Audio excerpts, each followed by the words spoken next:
தேனி பழைய பேருந்து நிலையத்தில் உலக ரெட் கிராஸ் தினத்தை முன்னிட்டு இந்தியன் ரெட் கிராஸ் சொசைட்டி சார்பில் நீர்மோர் பந்தல் திறப்பு நிகழ்ச்சி 8ஆம் தேதி காலை 11 மணி அளவில் நடந்தது.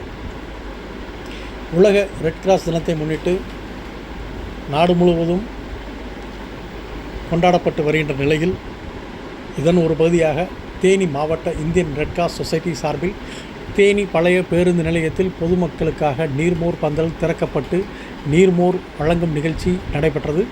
இந்த நிகழ்ச்சியில் தற்போது நிலவி வருகின்ற கடுமையான வெயில் தாக்கத்தால் பேருந்து நிலையத்தில் பேருந்திற்காக காத்திருக்கும் பயணிகள் மற்றும் ஏராளமான பொதுமக்கள் இந்தியன் ரெட் கிராஸ் சொசைட்டி சார்பில் வழங்கப்பட்ட நீர்மோரை பருகி தங்கள் தாகத்தை தீர்த்து கொண்டனர்.